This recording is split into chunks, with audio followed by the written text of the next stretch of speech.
So today, QTG, we specialize in transforming finished, semi-finished products made with steel tubing. The majority of our clients are in the construction industry, but we do provide products for example, we have racking and transportation products. We have agricultural products. We do both residential and commercial construction accessories, scaffolding platforms, really anything made out of steel tubing. So we do laser cutting, welding, robotic welding, bending, packaging. We have a powder coat paint line, and our niche is really anything that can be made with steel tube. Yeah, that is great. I look forward to diving a little bit deeper on your customer and the way you work with them. But since today we're talking about transformation, I think it's important to talk about where the company is coming from. You mentioned it's the fourth generation. So could you talk to us about really what was it before, and talk about that change you've done and its history of the company? Certainly. So my great-grandfather and his brother started the company in 1929. They were both working for a tinsmithing shop. They decided that they were going to go out on their own. They were making pails and shovels and brooms, and that actually evolved into some hot dip galvanized products. My grandfather really grew the business in galvanizing, so our background was in hot dip galvanizing. The company at that time was called Quality Galv. In the 1980s, we inherited the assets of a bankrupt client who was in the fence industry, and my father bought a tube mill in Bromont, which is where we're located today, in order to secure supply of steel tubing so that we could do chain link fence, which was one of our major product lines at the time. My father sold the galv line in 1999, and the steel tubing became our main business, and it had been the main business since the mid 90s, right up until 2019. And we'd always had some divisions that we had a small division that did some value-added fabrication. We had a few product lines, but it was mostly used to help us to balance the production off of the tube mill, so we could consume some of the tubing that we were producing when we had some cycles that were a little bit slower in the commodity side of the business. But the clients at that time were really steel distribution centers. It was a commodity steel tubing. We sold to distributors, a little bit to OEMs, and then, like I said, a little bit for our own consumption. But in 2019, we decided that the company needed to be transformed for the next generation, and we decided to move into value-added fabrication. We'll talk a little bit about how we came to that decision, but we made a big leap of faith to reinvest into a new building and new equipment with a focus really on adding value instead of doing commodity products. Yeah, and I think one really interesting thing that we'll talk about throughout the conversation, and you just highlighted, is that the company have been able to identify a niche where they're really good, take some hard decision to refocus on certain aspect of the organization. As you mentioned, it's been done multiple times in the history, but when you joined, you saw that there was some opportunity for innovation. What were some of the first observations that you've made before really dive into those changes? I had an interesting start to my career with Quality Tube, QTG. My first day of work was September 1st, 2008, and the financial crisis hit about a month after that. My family had actually moved to the US when I was about 6 years old. My father had always been very involved in the business, but as the chairman, and he worked through a president who had managed the day-to-day on site since the early 90s. So he was used to working through an operator, a president who was responsible for more of the daily operation of the business. And she had always said, "Hey, I'm going to mentor you. Come on, join the business." I arrived in September. Things went a little bit crazy, and she decided to quit a month after that. So I was 23 years old, fresh out of university, didn't speak a word of French at the time, and joined a mature family business. I think the average age of our workforce at that time was probably in the mid-60s. both on the production side and in the office. The business was profitable. It was a cash cow, but we were starting to see that the numbers were trending in the wrong direction. It took a few years for me to get my feet underneath me and find my place in the organization. But there were certainly some questions about how myself, my brother, who works with me as well, how we would be involved into transforming the business into something that would last for another generation. Yeah, this is definitely a rough start, but I think the foundation were really good in the organization, and that's something that some people on the call might relate to. When you operate properly, you have a lot of success, but now you see that moving forward, there's some changes that could bring the company to another level, and that's really today's topic. So let's dive into it. You talked about some of those changes that you saw. The direction was not the optimal one. So talk to us about the first observation you've done in 2017. Sure. So one of the big things that we saw changing was the market. So first of all, since 2008, there had been a lot of upheaval in the steel tube industry, driven by consolidation, driven by investment. We had seen a new competitor join the industry in Quebec, adding a new tube mill. We saw then the reaction from some of the larger competitors that we had at that time who said, hey, we've got competitors who are coming in. We need to also invest into new equipment. At that time, like I said, we didn't really have a culture of reinvestment and planning for the future. I don't think that my father ever expected that we would move back to Quebec from the US and take an interest in the family business. So he never managed the company for myself and for my brother to come in and take over. So that lack of investment created a culture where, we just didn't have a whole lot of energy for change management. So we were entering a more difficult market context where we saw increased competition, lack of leadership in a commodity market, which is also difficult because we sell on price. The price is the price. And we had to try to find ways to differentiate ourselves. But we had old equipment and an older workforce. We had an older building, and we knew that we were going to have to reinvest. But were we going to be the last one to come in with a brand new mill into a market that was already saturated and still be the smallest player in that industry? It put us into we had to really question if that was going to be the wisest way for us to reinvest for the future. Yeah, so you mentioned that you made all those observations. How did you learn those things? Was it like talking to customer, going in the market? You were still new in that role for the company. How you learn all those things that led to acquiring that new mill? For myself, I come from the sales side. I think that I really find that my passion for what I do is talking with clients and seeing how we can create real value for them as a partner. And when I was going in to talk to some of our key clients, and they would say, hey, look, your product is the same as everyone else's. What I need from you is a lower price. That really just didn't feel sustainable. It didn't feel like it was aligned with my values or the values that I was trying to build into the company at that time as well. And we started to question, okay, well, if this is how we're going to be valued by our clients, is this really the best market for us?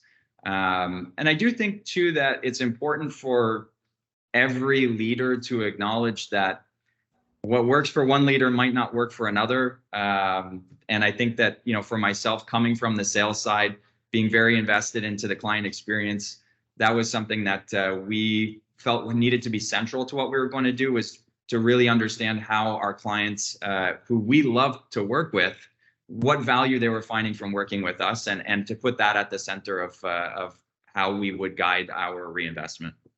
It's really great to see the leader of an organization being so close to the customer. You mentioned coming from the sales background, but it's the best way to know if you're doing the right thing. What are the customers saying, where the market is going, and it's through conversation and passion that you learn those things. So you decide to acquire that new mill equipment.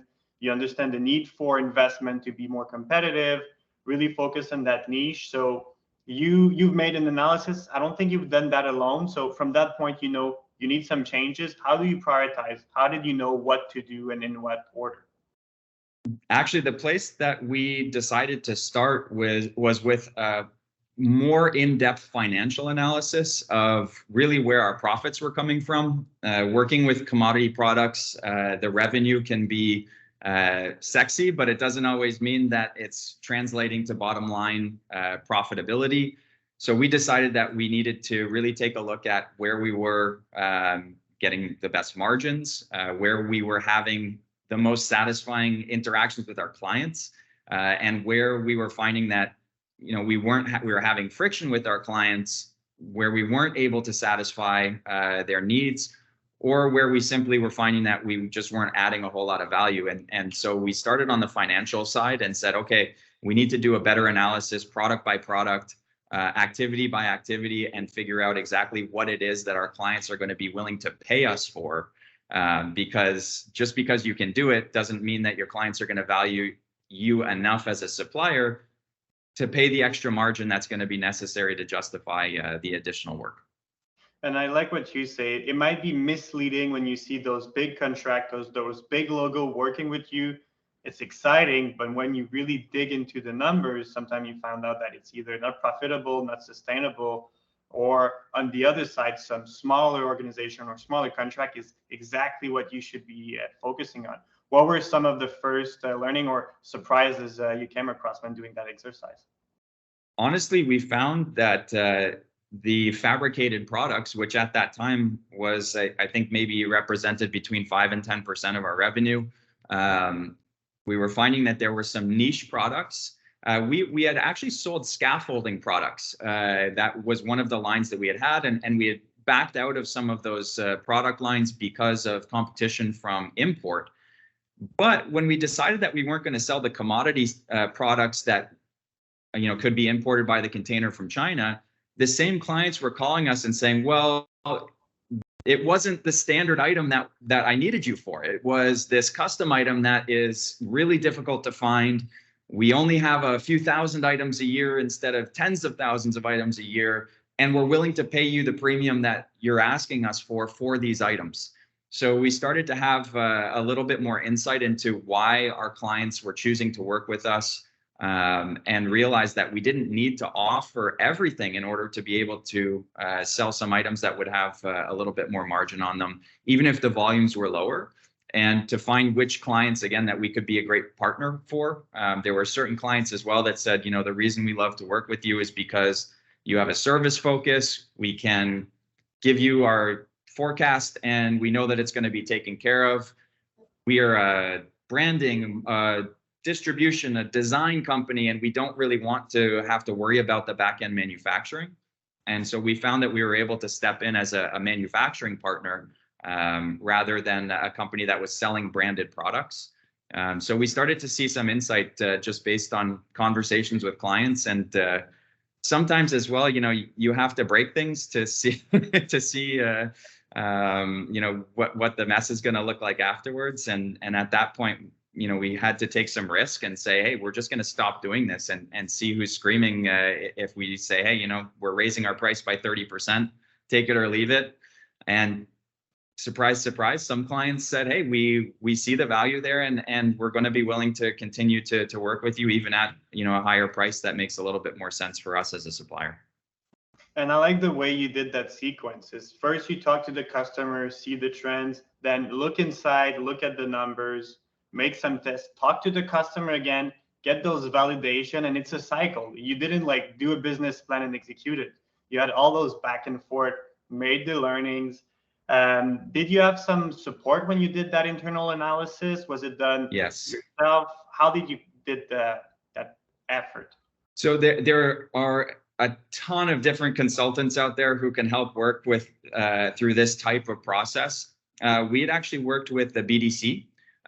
They had a few programs that were really helpful on the sales side for us to just take a look at our clients and to identify, and they would ask the question, who's the client that you love to work with? And then we would really dig into that client and say, what is it about this client that makes them a great fit for QTG? And so we started to try to identify the real heart of what it was that was differentiating a great client from a client that just didn't generate as much value for us or for the client at that point. So we did work with consultants to do a few different exercises on the customer focus side. And then we did some of this analysis internally as well. Like I said, starting from the finances and the financial statements was a great place for us to start looking for at least the place that would identify what questions we needed to be asking. Yeah, so I think that's something people on the call can learn from. There are some expert, again, it starts from a need that you identified yourself, and you're like, if we want to improve that part, you looked at different potential partners. BDC have been one for you, but as you mentioned, there's a lot of other potential partners depending on your needs. If we move into one of the exercises, we talked about that before, that I really like that you did. You reviewed the way you brand the company, the way you work with your customers, but it really started with the core values. Please share with everyone how you came to those conclusions and what are they? And it's funny because Felix, when we spoke before, I mentioned that, for me, I was skeptical about the value that this exercise of defining our values would really bring to our company. It's really common to see companies, and they'll say, quality and honesty and price as the core values of the company, but it can very easily become a platitude, or it's a slogan you write on the wall. And that's how I felt about the process. But we decided to take it seriously, and we had used I was reading quite a bit at the time, and reading management books, and there seemed to be a common theme that this exercise of defining values is something that can add a whole lot of value for business. I was blown away. We did an exercise. It took 2 full days where we worked with the entire team. We brainstormed, we wrote down all different kinds of lists of the things that we felt made us unique. We compared that against what we would be willing to do at a cost to ourselves, where we were not willing to compromise, and the things that we felt made us special as a company. It was also really important for my brother and I to be clear on our values, because my father, who's also been very involved in the business before our arrival, was stepping out of the operations, and he had created an organization that was his. My brother and I needed to make sure that we were creating an organization that was a reflection of who we are, because at the end of the day, it's a reflection of the leaders in the business, and we felt like it was really important for us to put our stamp on it. We came up with 3 values, the values that we believe are fundamental, core to who we are. We win together. We're a win-win company. We found, again, going back to these client conversations, companies that were not invested in seeing real value created on both sides was never going to be a great long-term fit for us. This is also something that, we look at internally. We're a company that values teamwork. We love having people in the office working in teams. So this is the kind of organization as well where if you're an all-star, but you prefer to work a little bit more on your own, you might be a great fit for a different company, but here it might be a tougher cultural fit. So we hire for that. And when we look at who we're going to bring into the organization, we'll make sure that we're finding people who love to work together with teams. Second value is our clients are our priority. We decided that we really wanted to put the needs of our client at the center of who we are. This was really interesting because this has led to us having more of a focus on picking great partners than on identifying products that we want to make. And that has really helped to guide us in how we validate a potential client, which products we do decide to bring on here. And our third is we're getting better every day. And that's just a commitment to having continuous improvement, to avoiding saying we do this because we've always done it, and to challenging one another every day to take small steps to improve our processes and just make sure that every day we're leaving the company a little better off than it was yesterday. Yeah, and I think the transition that we're talking about showed that value of the getting better every day. But one thing you mentioned that is really interesting is that those core value can be a trade-off. So you're willing to win together at the cost of losing some companies that might only see you as a partner for cost reduction and they don't care about the relationship. And again, if some of your clients are your priority, not everyone can be your priority. So you need to come with tough decision. You share one of them that you did earlier, but I like that trade-off idea of that this is so important that we're willing to let go of other things. How did the team take those changes? Because yes, it comes from you and your brother, but you were working with a lot of colleagues. How do they see that effort of like saying, hey, this is who we are and that's how we work? Well, to be clear, we did involve everybody from the factory all the way to upper management into this process. So we did feel it was really important to get that feedback from everybody in the organization. And I do think that innately the people that we have in our organization are there because they fit well with who we are. But it was a lot easier to start making those decisions about hiring when we had clearly defined that before we started our hiring process. But I do think that it really makes it easier for us as a team to communicate with each other. It's a framework that we can use against decisions where, sometimes we'll have a client who asks us for something and it's outside of what we do, but we know that this is a partnership that's valuable for us. And we say, hey, this one might be a loser for us, but we're going to do it because we feel like today we need to live up to our win-win partnerships. And it really is a guideline that helps our team to make decisions without having to constantly go up the chain to ask if it's in line with what our strategy is. Yeah, and that's perfect. That's the ideal scenario when people have really a feeling of ownership. They understand what should be done and they have those guidelines and framework. Another thing you've done with those core values is not only look at customers and colleagues and employees, but also at partners. And you want to make sure that if they're involved in QTG success, they embody those values. And I think it's an effort that is really important. So at that time, the team, you refocus, you review some of the core strategy, you identify your core value, identify the best customers, who you want to go with, but you see that there's a lot of changes coming. We talked about hiring. So what were the skills you were looking for? What type of people you needed to continue that transition for the company? Exactly. And like I mentioned, we had a workforce where a lot of the people, especially in the office, were coming to the end of their career, were retiring. We had, unfortunately, there wasn't a lot of, we didn't have a deep bench that we could call on to promote and to put into new positions. So at that point, we really said, okay, we're going to have to not only reinforce our team, but what are the skills that we're going to need going forward? The first thing that, popped into my mind was a comfort with a certain level of constant change. Change is not easy on anybody. It's stressful, even in the best of circumstances. And I really made an effort, especially at the beginning, to explain what the project was that we had in mind for the future, so that I could, make sure that I was being fully honest and transparent when I was hiring somebody, that what we were doing today would likely be changed 3 or 4 times in the next 3 or 4 years. And we wanted people who were going to come in and find that exciting and not scary. So I think that that was a really important thing for us, was to be honest about where the company was heading.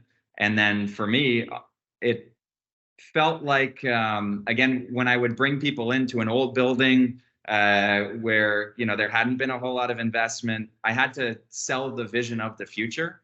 And that was, I think, something that, I could see when I would be talking with somebody and they'd be looking around going like, well, here you are today. And there'd be half of the people who would go, but I see where you want to go for the future. And then the other half who were having a hard time to imagine how things would change. So I think, tailoring some of the interview questions to push people out of their comfort zone was important. We started on the finance side as well. Like I mentioned, we really needed to make sure we had a strong understanding of what our current numbers were and the projections that we would need to have in place in order to propose a package for reinvestment. We understood that we were going to have to involve different stakeholders, from the bank to different government programs, and we wanted to make sure that we had a solid foundation. So, you know, a little bit of experience with managing those types of projects. And then beyond that, we didn't really have an internal capacity to do project management as far as buying and installing new equipment, managing construction. So we had to look at to somebody, again, who had some of that experience that we could bring in to help us manage those types of projects.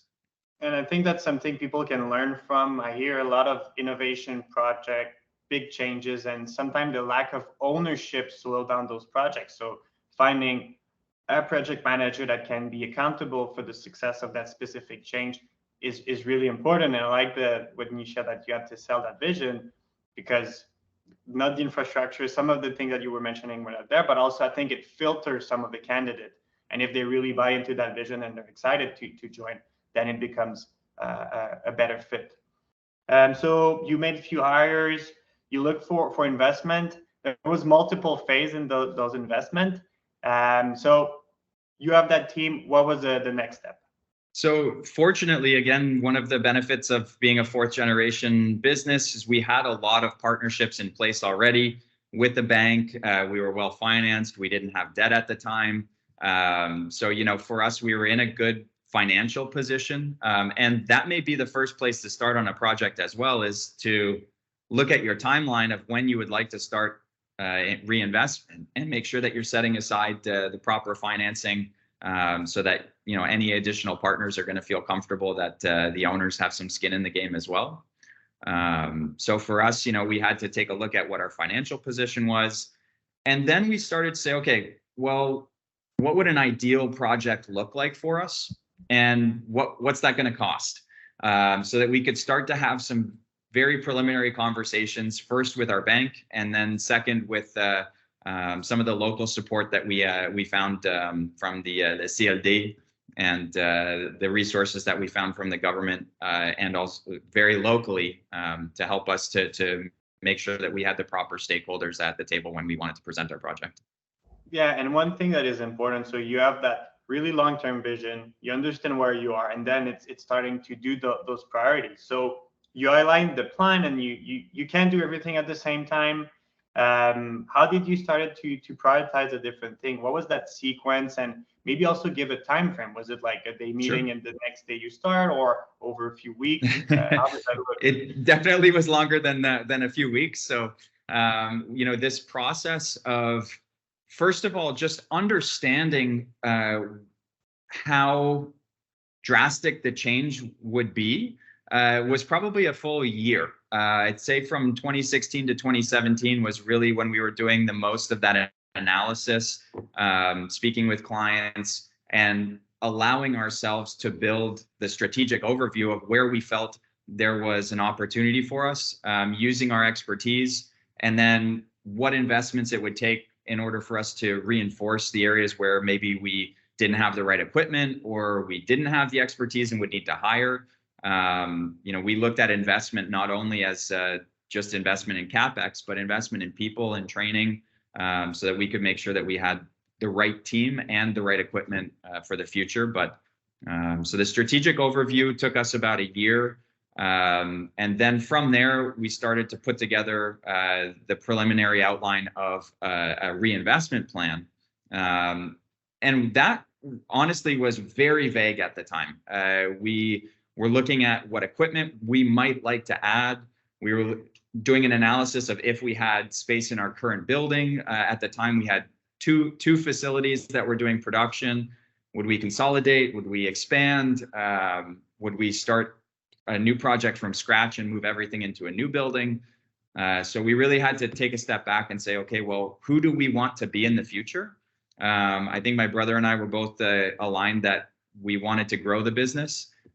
So, you know, we said, hey, we want to have an investment that is going to allow us to support growth for the next 10 years, which came with its own set of challenges. But I'm 38. My brother's 32. So we said, we plan to be doing this for a little while. Let's build for growth.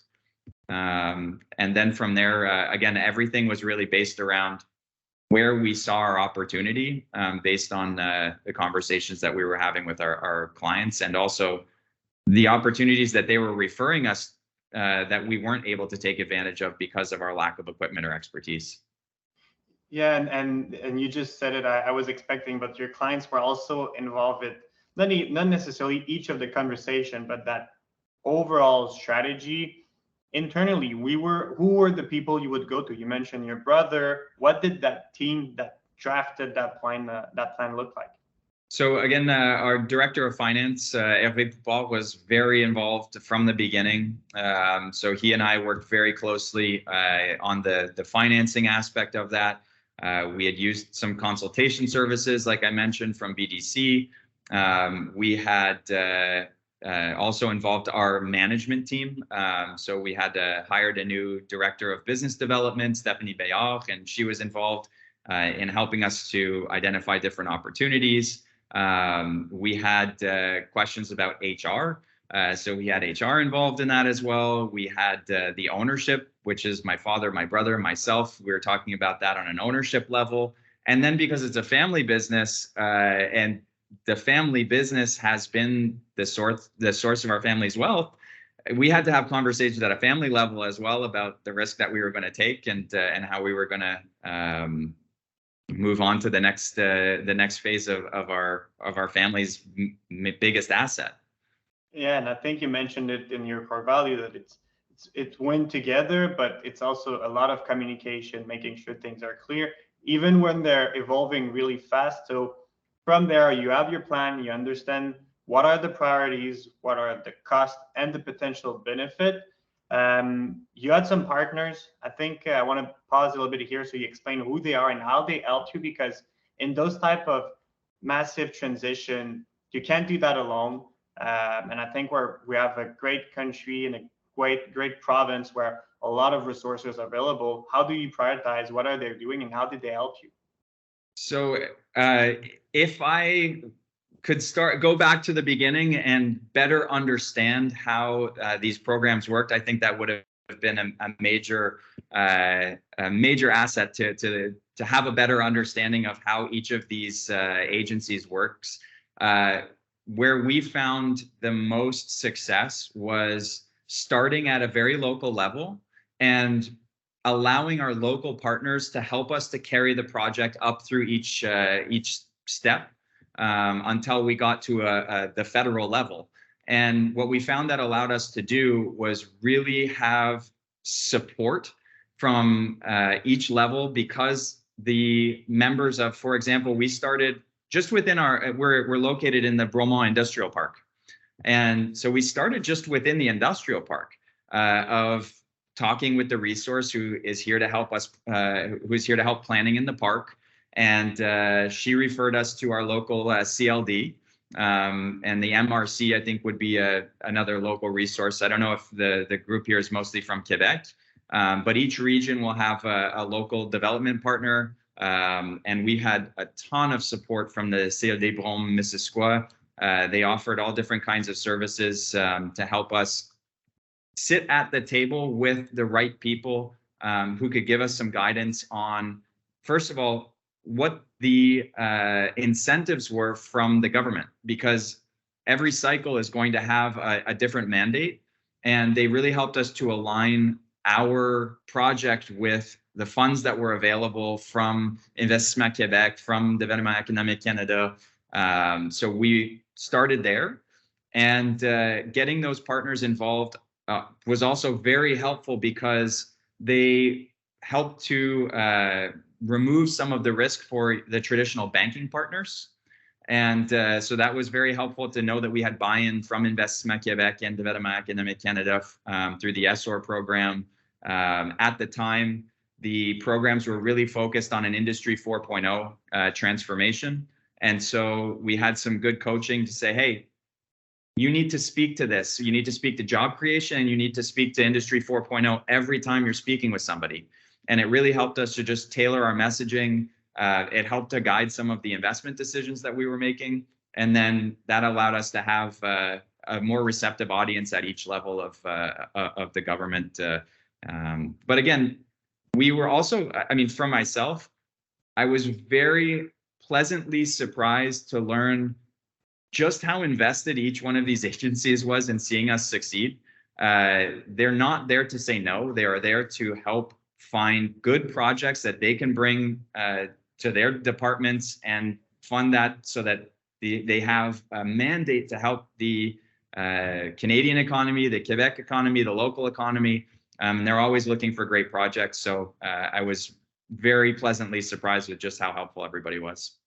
And it ties it again to your win-win value. You win together. As you said, it's their objective and you need to express properly what you're trying to do. You made some changes in the priorities, the way you express it. What were some of the concrete help that were provided? What was the priority that you set?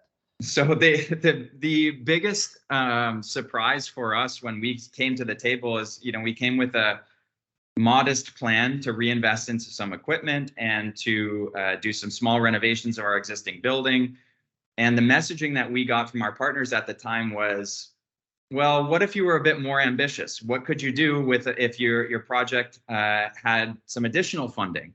And they really pushed us to explore different options at different levels of funding.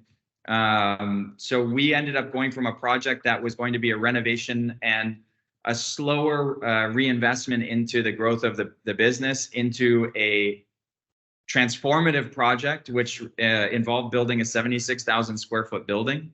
Again, the partners at Investissement Québec played an enormous role in helping to offer some different solutions as far as financing with some advantageous terms, the moratorium on repayment that could last for several years to give us the time to get in and get installed before we had to start making our repayments on loans. From the Ville de Bromont, we had some incentives for moving staying within the business park. Just a side note as well, one of the pieces of advice that we got from our government partners was that we always needed to present the plan B. And the plan B for us, what they wanted to see is, if we don't do this investment, what might happen? And so we had to show that there may be job loss, that we may decide to move out of Quebec and find somewhere else that would offer more advantageous terms for us, because they were required at every step to bring that type of comparison to the ministers responsible and say, hey, we have a project that's available. If we decide not to fund this, here are some of the consequences that may come from not funding these projects. So that was something that we worked on for a few months actually to present a viable alternative. But they also helped us to go from some investment into equipment that was, I think, more Industry 3.0 standard equipment to more automated robotic equipment, equipment that would allow us to connect to data systems that would do automatic collection of shop floor information. We invested into a new ERP system. So a lot of those things were tied into the type of funding that was available from each one of the individual programs. Yeah, and congratulations on those massive improvements. And as you said, you looked at different options, and in this case, it was better to do massive changes. And you talked about ERP. I know some people might consider a new ERP. Well, there's times where it makes a lot of sense and others where it shouldn't be the priority. In your case, it was all those changes. So based on the feedback that you got, you decided to go bigger, make the changes. So you reshaped the plan. What did it look like after those repriority? So we ended up with a plan that was $18 million of investment with $16 million in CapEx. So it was a major reinvestment into the future of the business. Again, with some wonderful support from Investissement Québec, from Développement Économique Canada, from Emploi Québec. There were a few different programs as well that were focused specifically on ERP. On the marketing side of things, we did a rebrand where we took our Quality Tube, Quality Fab, and Quality Group brand names and centralized that under the QTG banner. So we had a lot of different programs and really took a few different members of a few different ministries to come in and help us to put all of that together and present a plan that made sense. And I know the conclusion, but it was worth it. So investing that time, building the proper team, communicating with the key stakeholders, so family, clients, partners, that led to that big change. So once you got into the execution of the plan, you already mentioned you had specific owners, but what were some of the drivers of the success that you had? Yeah, and just to be clear, again, with the timeline, it was almost 2 years that we were working on these programs, going back and forth. The government moves at its own pace, and that's something that you have to take into consideration, that sometimes your application will end up on somebody's desk and it moves at the speed that it moves. So we had to be patient at times, just understanding that, we couldn't start certain aspects of the project until we had the proper approval. So yeah, that process took almost from 2017 until 2019, when we finally had everything lined up to start our project. Yeah, so the official start of the project was there, but there was a lot of benefit throughout the process, really understanding who you are, who you want to work with. So I would encourage people on the call to consider those transitions and maybe identify what size of project would make sense. And that understanding will change as we're currently hearing. So as you got into the execution, what was the sequence and the main things that you focused on? Sure. So like I mentioned, the first step was to get all of our financing lined up. Once we had that done, we really took a lot of time and energy into selecting the right partners, both on equipment and on the building. We had to recognize where we did and did not have expertise. So one of the decisions that we made was to go with a general contractor, the L'Entrepreneur Général, who was more like clé en main. So somebody who could come in and help us really manage the project from A to Z with some help from our team, instead of being responsible for managing a whole bunch of different contractors in an attempt to save a little bit of money. At the end of the day, I think we may be the only company to be able to say this, but we were ahead of schedule and under budget on our building. Really impressive. We picked the right partner. I'd love to just give, we worked with a company out of Drummondville called NGA, and they were wonderful to work with. So they really helped to make sure everything was executed on the building side. And then from the equipment side, we had done a lot of research. And again, it was really about a feeling of partnership. And we had an opportunity to invest into equipment. We knew also that one thing that we wanted to do was to continue focusing on growth for the future. So we said, hey, if we buy a machine, we want to make sure that this company is going to be able to support us maybe with a package of other equipment we may need in 5 years from now, so that we can consolidate suppliers. So we did quite a bit of work to just validate the different suppliers that were available, from laser cutting to robotics to our paint line company. And we found partnerships that we felt were a good reflection of what we needed, which was a lot of communication and a little bit more on the ground support to make sure that the project was properly executed. Congratulations again on finishing on time or even faster and under budget. And I think one of the key reasons why you achieved that is because you understood who you were, where you were trying to go, and made that assessment that with a general contractor, you would be able to hit those objectives. And finding the right partner, I think it's something that everyone can learn from. So that went really well. I know that there was other challenges. So what happened when you went into the operational mode? Give us the full picture. Sure. So one of the things that actually may have contributed to our project moving along so quickly was also the timing.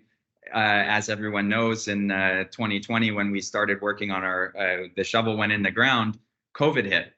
And because our project was already shovel ready at that point, we actually benefited from some of our competitors and other companies in the region canceling construction projects with all of the uncertainty.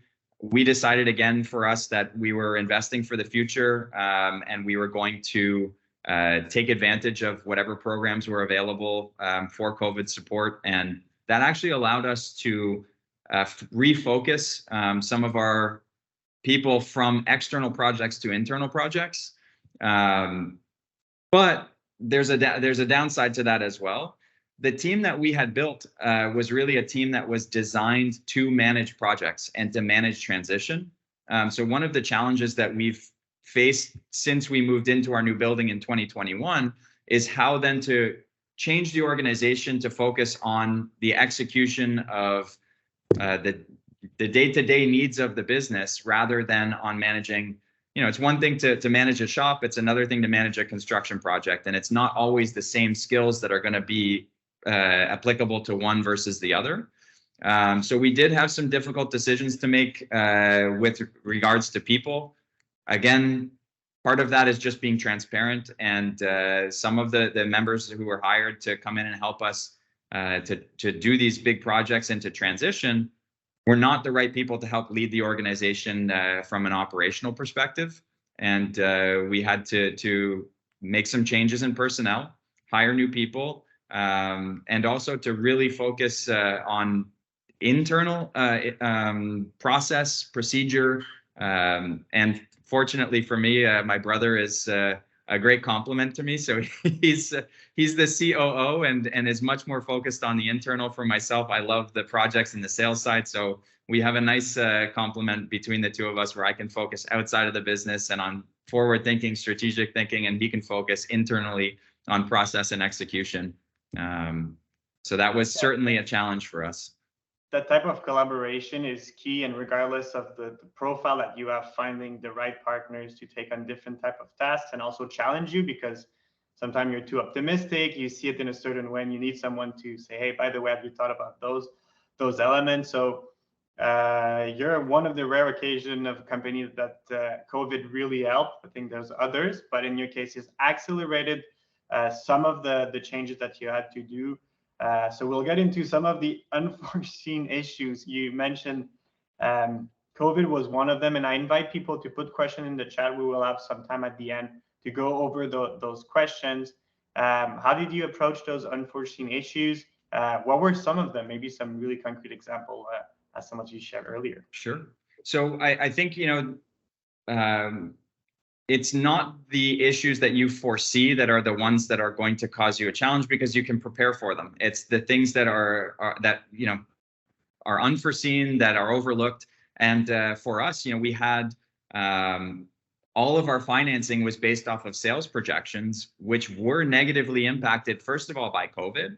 And second of all, I think we underestimated just how challenging it was going to be for us to learn how to use efficiently not only one brand new piece of equipment, but several new pieces of equipment. We added a tube laser, we added robotic welding cells, we added a brand new automated paint line, and the learning curve for that was steep. And not only steep, but we couldn't train all of our people on everything all at once. So all of a sudden, the timeline for training was pushed out longer than we had foreseen. Obviously, it's not realistic either to assume that you're just going to put a piece of equipment, a $2 million laser on the shop floor and plug it in and everything's going to work properly. So there were delays caused by just equipment issues that, again, probably should have been foreseen. But at the same time, it delayed some of the our ability to go out and sell capacity on that equipment. Also, with our existing clients, we had really, wonderful support. We had a lot of our existing clients transition to continue working with us in our new facility.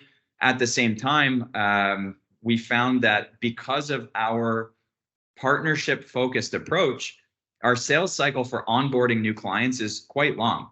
We need to make sure that we're really understanding what the needs of our clients are, that we really can deliver what we promise. And sometimes that can take a year from the moment we get an opportunity to sit down and quote on a project to when we're starting to deliver product. So I think, we underestimated how long the sales cycle might be in some of our new markets. Big challenge as well, again, like I mentioned, is just the culture. It was a big culture shift, and change is hard. It's stressful.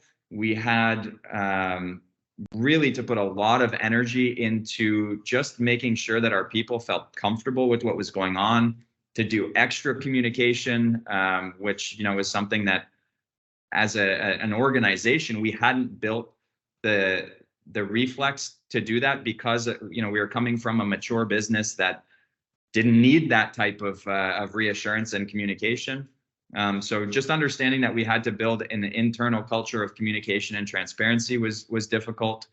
And then beyond that, just understanding the impact of post-COVID, how businesses do business differently today. And there's a lot more, work from home. There's a lot more flexibility that we needed to have on the shop floor. There were labor shortages. There were commodity price spikes that doubled the price of steel. So we really had a lot of uncertainty just in our external markets that were caused by things that were out of our control. But it really starts feeling like now things are getting to the point where it's clicking, and that's really fun to see too. Definitely, and it's the result of a lot of the effort that you put in. So you talked about the changes you would have made in getting the partners, financial partners, local partners earlier in the process. With some of the challenges that you faced in the deployment, would you have made certain changes that you think would have put you in a better position? Honestly, I think being a little less aggressive with our sales forecasts would have been helpful, giving us a little bit more breathing room just to make sure that everybody is aligned. It's never pleasant to miss a target, and we had missed some sales targets, and there was some other unforeseen issues. We had some assets that we thought were saleable that turned out they needed to be. We have a piece of property that we had some work to do on. So there were some delays there, and we just wanted to make sure that we were being transparent with our financial partners at every step of the way. Again, we have found that they've been nothing but supportive. So it might have been a lot of stress for nothing, but at the same time, we have a lot of internal pressure here to make sure that when we say we're going to do something, we do it. So just that aspect of it was certainly challenging for me as a leader. I wanted to make sure that we were hitting our targets, and then to see when we had fallen behind in 2021, 2022, how we were going to make that up moving forward. So that's something I think that in retrospect I would have liked to have been more conservative with some of the estimates that we'd made. Yeah, and I think, as you mentioned, communication has been a key driver of your success. So what is next for QTG? Where are we heading right now, and what is the exciting thing you're currently working on? Yeah, I mean, honestly, right now we have a few different projects that we're working on to onboard some wonderful new partners. It's keeping our production team quite busy. So it's really fun because we find that when we're able to find the types of clients that we feel we can serve well, they're very sticky. Which is a really nice thing for us. So, we've gone from a period where we were onboarding lots of new clients, doing lots of new projects, and now we're getting into a mode where we're starting to see those clients that we've onboarded since 2021 coming back with their recurring orders, and we're getting into that rhythm with our existing clients, which is allowing us to change the ratio of repeat business to new business in a way that is a whole lot more comfortable for our production team and our design team. So that's been a big part of what we've been focusing on lately. It's another good example of the trade-off we mentioned earlier. So it's a win-win partnership.